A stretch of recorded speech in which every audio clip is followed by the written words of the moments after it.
Hello, ladies and gentlemen, and welcome back to the action. That's right, the only action I could be talking about. It's Paladins, it's esports. We're here on a Sunday, and thank you so much for joining us. My name is Evan Rayner, otherwise known as Rain Day, and this is Nick Keogh, Hi-Rez Pretty Hair. We'll be casting with you today, and we've got so much good action happening now, but we've also got some great action that's happened yesterday. Yep, so we're going to go to the EU standings here and talk a little bit about where everybody is ending up because they have played all their games. You can see 50 Shades of Sneck almost perfect there with 360 points. Just one second place finish to their name. D69 second with 280. WASD with 160. And then the tie here at the 4th place spot between Burrito and Flashpoint. But because of the head-to-head record between those two teams, Flashpoint will be moving on despite having the same amount of points as Burrito. Yes, and that is very important to remember. Every time you play a game against somebody, as you get down to the wire, those games matter more and more as deciding opportunities. Let's take a look at North America, though, and see exactly where everyone who's playing today stands before they get into battle. It will be Odin's Chosen with a guaranteed first place finish here today. Denial guaranteeing them second place as well with 170 points. Impact, Dare, Woogly, Swarm. I mean, they've all got opportunities. Of course, when we see the bracket, you'll see whether some of those teams are in or out, but it is a very tight race for 3rd and 4th. Yeah, the big thing here is Swarm. After their performance last week, they still have a lot of room to cover, but they've shown they have the potential to really contest even those top 2 teams. So if they are able to come in 3rd place today, at the least, they will qualify as the 4th seed. You're just trying to get in because, of course, what happens next after this is a round-robin qualifier where 4 teams, they're going to be put against each other over a course of weeks and see who comes out in the top 2 to represent their side of the region heading to Spain. Wow. That is DreamHack Valencia. And so it will be Swarm heading over Impact this weekend in terms of getting to the semifinals. Will they be able to get some points off of Denial, the 2nd seed? Known players in that roster, Bitey, Stolzy, Prince, Danny TV adjusting. Maybe a little bit of opportunity there for them to steal their spot in this upcoming qualifier. Odin's Chosen, Denial are already locked in as the 1 and 2. The big thing here is Dare Rising and Swarm. If Swarm can make it to the finals, if Dare Rising can make it to the finals, both of them will be that much closer to locking in their spots here. But Swarm just need to come in 3rd place, assuming Dare Rising are in that 3rd place match. If Dare Rising make it to the finals and Swarm don't, then that will probably it. That's the dust settled right then and there. But first things up first will be Odin's Chosen versus Dare Rising. Map number 1. Frog Isle. Well, Frog Isle is a great map. These experienced teams, they love to push it quickly and be able to finish these things off within 6 minutes, sometimes we've often seen. And so Dare Rising, they've got to be careful that they don't let this one slip out of their hands. This is a set they need to do well with. But I'm worried. I'm worried here because Astral Authority, formerly Astral Authority, now Odin's Chosen, have just been really, really good at not dropping the ball either. And winning fast, not dropping the ball. They don't let their foot off the gas. Dare Rising have a big task ahead of them. Yeah, the big thing here as we get into the champion draft is they can try to take this game, but even if they don't, you know, kind of just let it roll off their back here. This is exactly the map that Odin's Chosen wanted to be on. So this is where they're feeling the most confident, where they want to kick things off in the set. They're the higher seed. They're going to get the first map pick. So don't get discouraged, you know, if it goes their way a little bit. Yeah, it might be a little bit of a veteran move here. As we start things off, Inara has been the first pick going into EU. And let's break this down just a little bit as well. A lot, oftentimes first. You're right, but I think we saw her as a staple. And one thing that I do want to comment on for the viewers and for you as well to kind of elaborate on for us, there's a lot of times a very distinct meta between what Europe shows on Saturday and what NA decided to do on Sunday. And whatever NA feels like doing on that given Sunday. Yes. So yeah, Inara's kind of strong either way, any map. Bright Marsh definitely makes her more strobe, and Earthen Guard, Mother's Grace makes her strong everywhere else. It's just about how much stronger she's going to be given the map. She can kind of contend on any of the maps. Frog Isle is probably the most open. There are not very many spots where you can impact a fight, control a fight with that wall, but still strong enough just with the Mother's Grace. But, you know, we've seen all kinds of first picks over in North America. And Droxus kind of had his heyday last week. I think he was probably most often first picked, despite Inara being very strong. And then we started to kind of see things. And Droxus is taken to dissuade Drogos yesterday so they could get Inara later. There's like all kinds of mind games going on with Europe. And some of the best drafters, you know, some of the best draft minds, Bird, over on 50 Shades of Snick. Absolutely. These guys know exactly what they're doing. And, you know, 50 Shades, D69, they have that meta between themselves to where they are now not just doing the typical thing, they're playing the mind games with each other because they all know the tried and true methods to beat the top tier lineup. So now it's up to Dare Rising to force that type of situation onto Odin's Chosen. A lot of ways I think we see these teams from a lower perspective try to climb their way back up against the big boys is actually making a certain pick or making a certain player have a standout performance. That starts to switch things up because it makes Odin's Chosen say, should we deny the Pip, the Grover? This is just killing us. I don't know what we need to do to this. It's not something we usually see. That's where I think Dare Rising should go with their draft. Odin's Chosen with the first pick.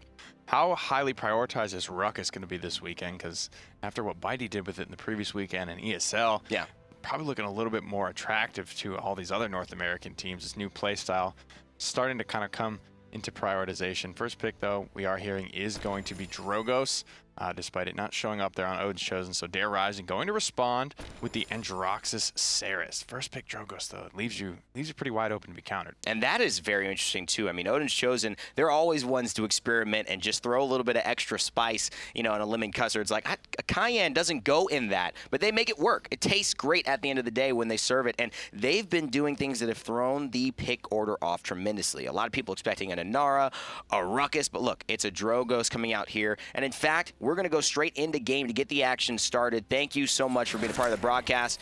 We started a little hour late than usual, but we're ready to go right now. It is going to be Odin's Chosen versus Dare Rising. Aerial Assault Ruckus, played by doesupz. Totemic Ward Grok by Kusqt. And they picked up Combustible Drogoz by Evulli, maybe thinking he's really strong right now. Reprieve Eevee for iDropBodies, who's back in business. Architectonics for WarDoom and his Barrack. DarkRider will have more to reach for Ceres. JAKEB on Exaction and Cassie. William 355 Mother's Grace. Inara Protection with a recurve Shaolin and Invocal with Dark Stalker and Drox. Picks up the Cauterize as well. Protection with the Wrecker. JAKEB does go for the Chronos. Morale boost for DarkRider, Ceres, and Evulli. You know, following suit in terms of his Drogoz. Combustible. That seems like, you know, when you talk about one player wanting to have a standout performance, even though Drogoz is fairly counterable, I think people are realizing if they just position properly, morale boost, Combustible, just sit back and fire spit, there's not a lot of ways to counter that particular playstyle for Drogoz. Immediately, doesupz steps onto the objective, looking to find some damage out for his team. He's Ruckus, and he's really the only person who's going to be providing something other than a AoE projectile to damage the enemies of Dare Rising. But so far, getting focused down, and Jake being protection, having a field day here, picking up 2 kills and putting Dare Rising in a great spot. A lot of punishment here, not a lot of ways to heal. You know, Grok is just one man. A lot of times, we were seeing teams pick up Totemic Ward just for the CC immunity because, you know, the throughput for Grok just isn't enough. Odin's Chosen do have the 2 frontliners, but regardless, Grok Totem is a very long cooldown. If Dare Rising focus it out, that is all of the sustain gone. It's maybe like having your healer even dead. And that direct damage, like we mentioned, only coming from doesupz, maybe showing up in these fights. Kusqt is going to provide it with the Lightning Beam, so he, running that Totemic Grok without the Maelstrom, is going to have to really carry his weight in assisting on the damage numbers. Right now, though, Evulli, if they can get him going, that could change it all. Combustible already getting his ultimate to 92%. Going to be the first person to use it in this fight, aside from Kusqt, who's on the Grok, so this could be a very dangerous time for Dare Rising. Just unfortunate there that JAKEB did fall, and that may have been enough to swing the momentum in Odin's Chosen favor. It felt like they were losing that team fight rather hard the entire time, but despite all that, 99% on the point. They're actually going to sneak away the payload. Inara just too slow to get there in time. No mobility except on that horse to begin with, and so she is stuck. And last place does not get the objective for her team. And Dare Rising, although good start, don't come away with anything for their efforts. Kusqt on the right side gets a nice healing totem for Evulli to stay healthy, and that salvo that he puts out afterwards gets a lot of damage. Double kill. Evulli will go down, though. 2 for 1 thus far. Bodies in the back line, trying to stir up a little bit of a ruckus here. Forcing out one. Actually does clean up the kill on a protection. WarDoom riding dirty on the payload. Both turrets set up and ready to go. 87% on this dome shield as well, so carrying momentum in and around this final corner is going to be a very good look for Odin's Chosen, as they have what they need to punch it through. How well do these teams deal with WarDoom? He's notorious for not dying very often. He's even going to escape from that convergence. Evulli and Kusqt will fall, but yet again, the stay-at-home dad Barrack will escape with his life. doesupz decides to go on the offensive, almost slaying protections, but he does not have enough protections to survive the onslaught that Shaolin brings to him. reset right there on the push. 4 streak going to get set up here. Look for the angles to hold from JAKEB. Just not wanting to get too aggressive with his zone. And Frog Owl doesn't allow for you to really get super aggressive with his zone. There's not a whole lot of places to retreat to. This is about as far out as they can go and still feel safe. Big rocket there. Onto Invocal, going to force him back for the time being. Body's very low and dropping fairly often, not getting a whole lot done in the way of frags in the back line. And that's what Drogoz can do. I mean, the fact is, Bodies and Drogoz, they hit so hard. When they get one shot, it could change the entire momentum of a fight. WarDoom still alive here on a 2 streak. Great totem placement. And a good totem there. You're right, getting a lot of value for that. 3 big health frontliners taking the most of that. And here's a Tempest to add on top of it. Kusqt speeding up his frontliners, and they're really ready to get this push going. Making a lot of use of all of these Grok's cooldowns as well. The Annular wall will go up, but how long can it hold? How much can it really do here? doesupz cleans up JAKEB. Bodies in the back line. He's going to heal up to full. Still a lot of distraction value. Invocal completely out of this fight. He comes back in just to get quadra killed somehow. A massive fire spurt from Evulli. I don't think even he planned to get that many frags with that. I mean, you would think that it all happened so fast. If you're just sitting here watching, that was an ultimate, but that was just a right click and a left click, and it did all that. This man with combustible Drogoz is definitely carrying his weight in damage. So, hey, if you only got Ruckus to add the direct damage, that may be all you need. Stars aligning there for Evulli. Gets his ultimate charged up to boot. So Hexafire almost ready to go. Odin's Chosen only have to sacrifice the Grok Tempest to get that ultimate basically pushed through there. And that is a very low cost to pay for this conversion. Exactly what Odin's Chosen were hoping for here. This composition probably going to fall off a little bit harder than Dare Risings will into the late game. You know, Nick, the big thing we haven't mentioned here is Kusqt's back on the healer role. He was playing damage for the last while in this qualifier and really switched roles. Now iDropBodies back. He's in the totemic ward Grok, and he's helping his team to really make those great decisions. That Tempest was key to pushing it. A nice combustible. The damage over time will seal the deal, and this will again put Odin's Chosen in control at this point. I mean, iDropBodies, that was already going to be a good fight for Odin's Chosen, as Anara was basically dead to rights as Evulli found the Dragon Punch. But on top of that, just to add insult to injury, opening the fight with the frag onto Saris there, iDropBodies makes that an incredibly easy win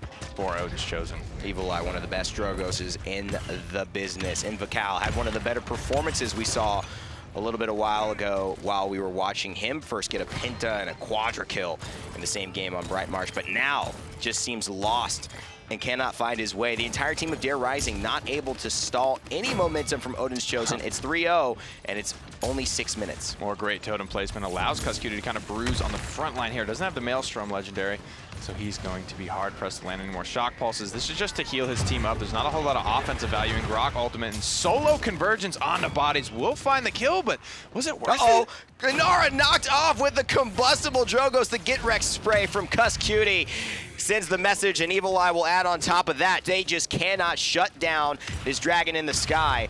And despite Invocal having some great performances on Androxus, and that being the counter of the meta right now, they just don't have an answer, and especially no answer for this Dragon Punch. It could be the end of the game. Seismic Crash trying to finish it off, but this payload looks like it will go to Odin's Chosen, and so will the game. Too much damage, too much momentum there. WarDoom really didn't even have to do any WarDoom things because his team was always just setting him up so much space. He just basically rode through on the payload that whole time. And just watching that makes Odin's Chosen so difficult to draft against. I mean, they just ran Grok solo healer. Yes. And didn't even really use Totemic Ward for the CC immunity. They were just using it almost the way they run Mega Potion Pip, just to heal up 2 tanks. And this is where you say, what do these picks do for me? Why do I take the first pick Drogoz? I think the stats, they don't lie. 54,000 damage on the side of Evulli there. We asked, well, where's your direct damage? You know, doesupz and WarDoom able to contribute more than Shaolin and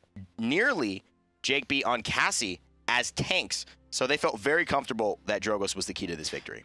Absolutely. First picked, prioritized, and you know, Body's clearly knocking some rust off here. 5 and 7, only negative slash line on his team. Less than 1,000 credits, 24,000 damage. Bottom in the entire game outside of DarkRider's Saris. So that type of, I mean, he started to hit his stride. He started to get a couple frags later in the game, but frankly, in that first round, didn't do anything for me really. Just maybe some distraction value in the back line. But even still, the difference here is the Drogoz and the difference in the play style of the Drogoz, because already a pretty tough character to counter, but if he's not putting himself out there to be picked off, that's really what's happening for me anyway. The play style change we've seen in the past couple days is making Drogo so much more value because he's so hard to get picked. Yeah, I know. I love it. And I think you sometimes see EU take things from NA take things from EU. This seems to be the morale boost going heavy into the Drogos, first starting off with the combustible.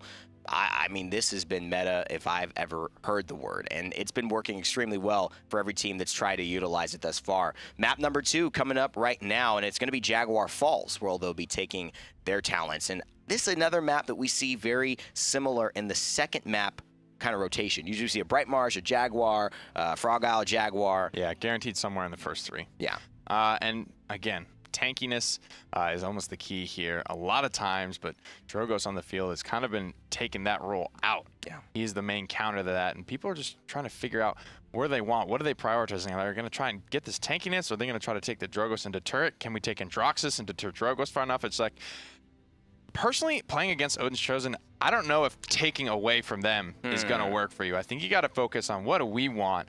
How do we get what we want? How do we execute our strategy? We don't have enough. There's not enough picks. There's not enough bans to take enough away from Odin's Chosen to meaningfully impact their strategy in a negative way. I do agree with that. I mean, that's what my initial thought was kind of about. That, like, it's not really about what Odin's Chosen are doing. I want to see Dare Rising throw a wrench into Odin's Chosen's plan. Now, that's going to be hard to do. They're very flexible in their decisions that they can make for champion selections, but it doesn't mean Dare Rising can't rise right back up and make some interesting selections of their own.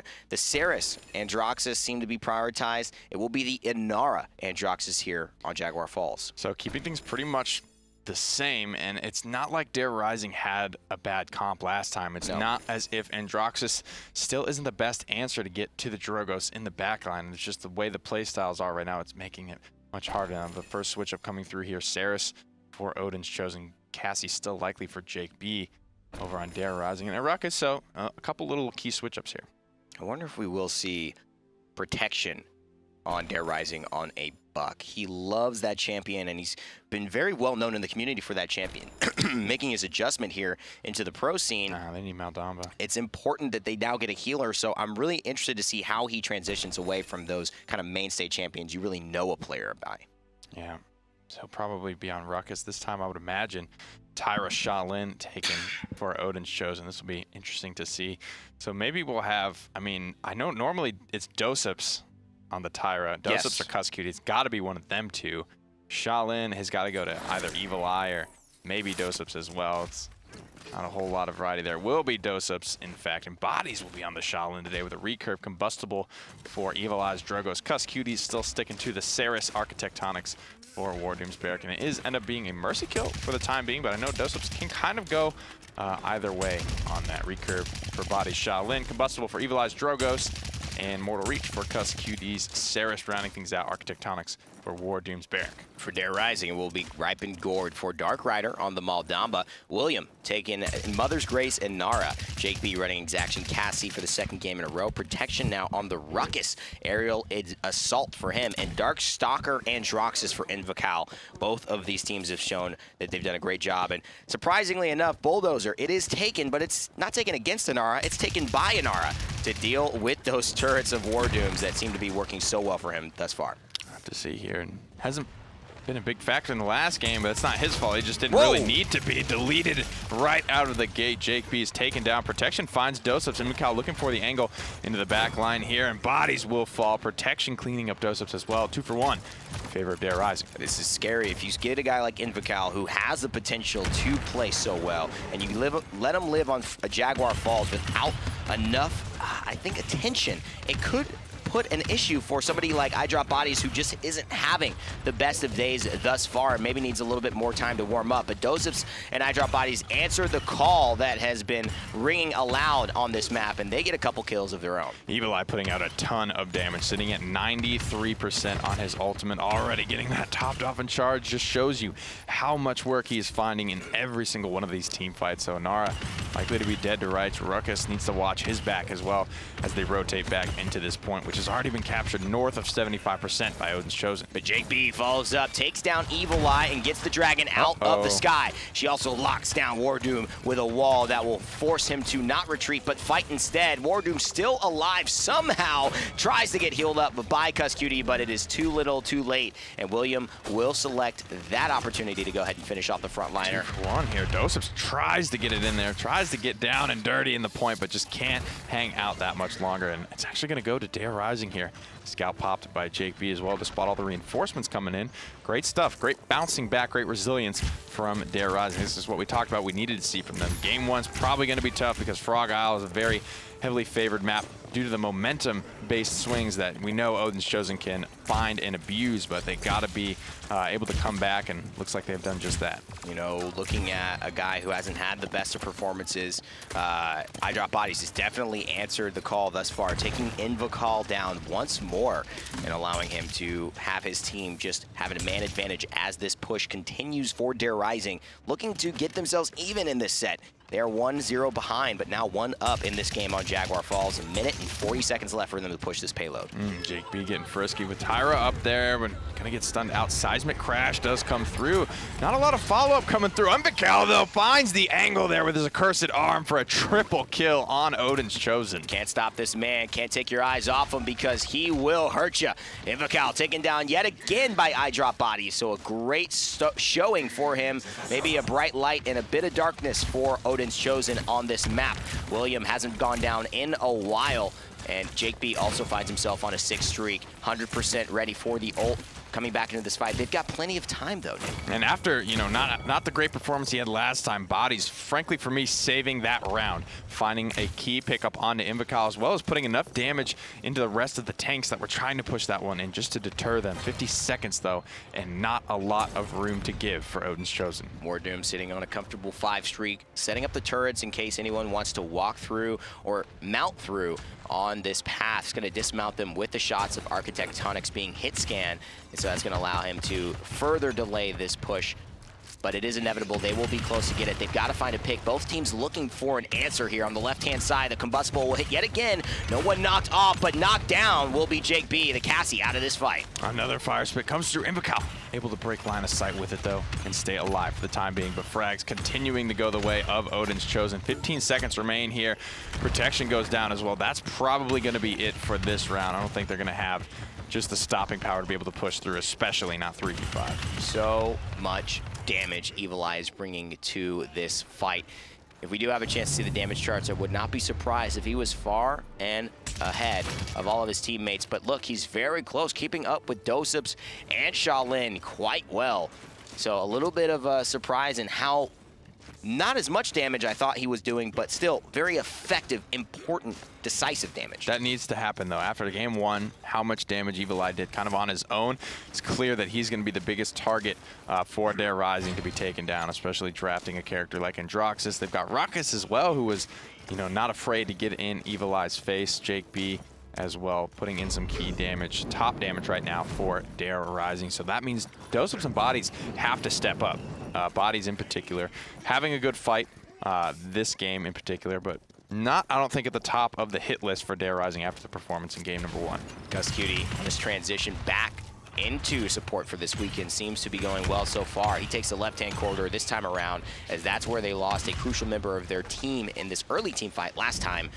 But Evulli content to stay around this corner, just avoid any immediate damage, and he will get the final kill on a protection. A combustible mid-air rotating himself is going to help to set up another kill for iDropBodies. Yeah. One more for Bodies, and doesupz gets another. Yeah, in my opinion, you know, they have Evulli in a bad spot there, but after losing one to the Dragon Punch, they take what I think is the correct response, or the incorrect response. You've already lost one. If you back up and don't collapse on this Drogoz that is pretty out of position right now after his Dragon Punch, then you're giving this fight away for free. You need to try and follow up. You need to try and trade out that kill as best you can. And getting a Drogoz out of a fight, although it may deny you the ability to keep all of your members up, it does get a crucial member who's providing not a lot of damage individually, but over the collective of the team. That's a lot of individual damage, though. doesupz finds himself with a mercy kill grenade, double damage, and slays one. And this will be the team fight going the way of Odin's Chosen, taking the lead in this game. Mercy kill Tyra, showing some staying power, some stopping power as well.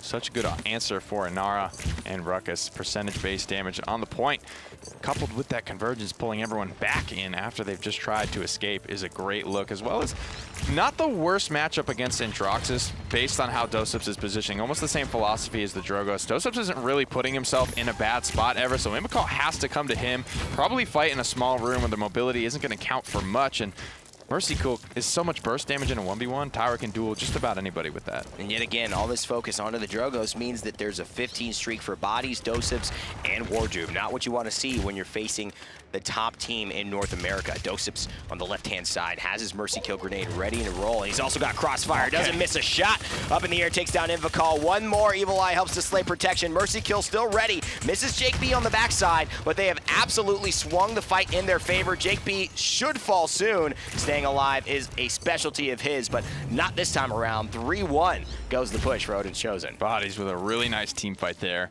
as well on an 18 streak. WarDoom on a 19 streak. doesupz on a 14. There's just not enough pressure right now. Maybe it has to be a switch up. Maybe look at the Makoa. I think a lot of teams are undervaluing that character now. A 2-second cooldown nerf doesn't prevent Makoa from doing what he's doing. Oftentimes it comes down to just that one hook. Just that one pick is enough. Makoa still has everything he needs to help your team get that one pick, especially against a top-tier squad like Odin's Chosen that is taking a draft right now that's not coming at you. You have to make them come to you. You have to pull them out of position with something like a Dredge Anchor or force your way into the back line with something like an Androxus, but clearly Invocal just can't get it all done on his own. Resilience coming through to predict and basically nullify the big AoE burst spread that is happening from the combustible legendary Drogoz is providing, but also the post-hit stun after the convergence from Saris. iDropBodies takes down Invocal mid the accursed arm in the air and gets another one for his trouble. Lovely play by iDropBodies here, looking to make it a triple kill withdraw for the extra damage, and he will. 21 streak getting healed up, immortal for Bodies. And now just so much room to work, and that's the difference in responses. Odin's Chosen lose one, they lose doesupz right off the bat and immediately just go and try and take down, trade out, kill this man. And then everyone sort of splits up in an awkward fashion. Both the tanks collapsed into the back line, leaving the healer exposed. Bodies makes a perfect rotation through that fight inside Heat Haze to pick off all the sustain, and the tanks fall shortly thereafter. What an incredible play by JAKEB to survive. Just Bodies hunting him down. William can't say the same, but JAKEB in the back line is coming from a great position. That's a Dread Serpent that could change this fight. They need enough damage, but Convergence is there. Luckily, the Resilience will keep one alive, but not for long. iDropBodies has not had any contest in this fight. Just too many things to deal with, and not enough time, apparently. Odin's Chosen take this game very convincingly yet again on Jaguar Falls. He free-fired that whole fight. Not a single member put a bullet in him, and on top of that fact, he was already on a 23 streak. Yeah. And that's just the name of the game right now. Not enough pressure on Odin's Chosen. These professional players, if you let them just free fire, have their way in a team fight, they're going to rip you apart. No better way to get your rhythm back than just by working against bots who aren't shooting at you. You know, it's the pit bot in the training room. These guys are just walking by him and not paying any mind. He needs to, you need to upgrade to those Cassie bots, guys. Those ones hurt. Dare Rising, though, still have one more chance to really focus on these targets. And, you know, they're getting beat by the Drogoz by and large, in my opinion, just because they're itemizing towards him. They're playing around him.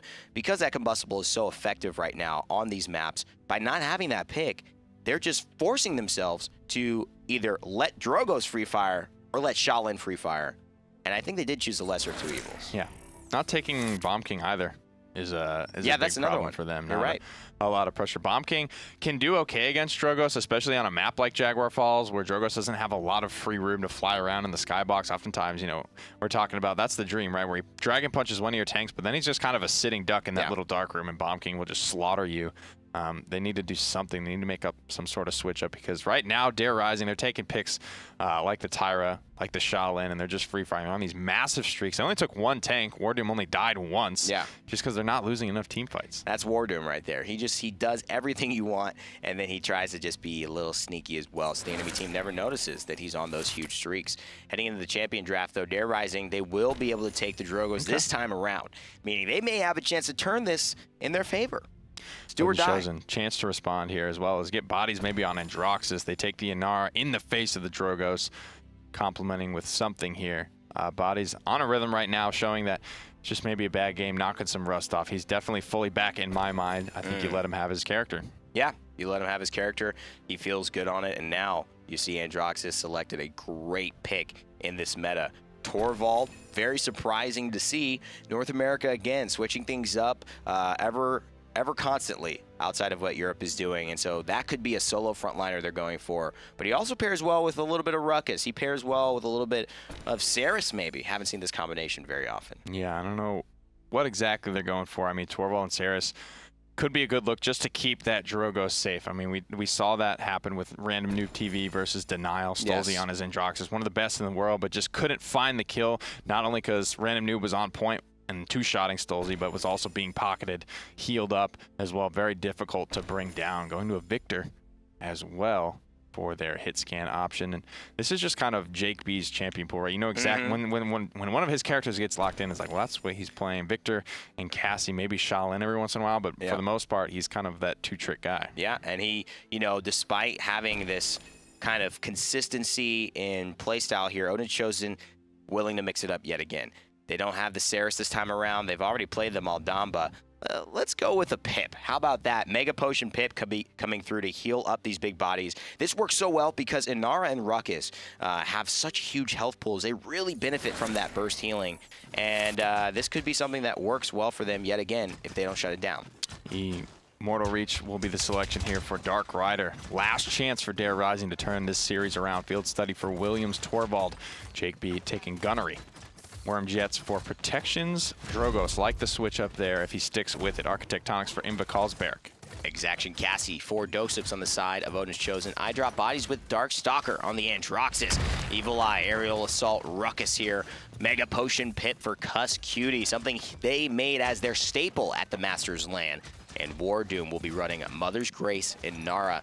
A couple cauterizes, Nick, some wreckers. Yeah, the scary thing here is just how much damage Odin's Chosen composition does right now. Inara does good damage, Ruckus does immense amount of damage, and Kusqt is on the most aggressive support in the game. So there's a lot of burst damage, a lot of potential here. There's no really key pick for me that Dare Rising are looking for that's going to win this team fight for them. There is so much potential. First blood already going the way of Odin's Chosen. Evulli now with this wrecker and this wall means Torvald's mobility is absolutely being questioned here, and it does not turn to be the answer that he likes to see. Saris forced to shadow travel away, but that means they have to give up the objective yet again. 48% now for Odin's Chosen. Pretty scary. I mean, still a new character to the meta in my eyes, Inara, though. The exact character that I picture for WarDoom, just the big front line, just the bully. He's going to walk around, he's going to come straight at you, and he's just going to beat you up. He's going to out-aim you and out-trade you almost every time. 99% on the point for Odin's Chosen here. It feels like they've kind of gotten everything that they want. Everybody looking pretty comfortable. You know, you can tell the difference between a veteran team and a team that's gaining experience by their strategies when they take a point fight. Do they have something that they do? They just do it a random approach.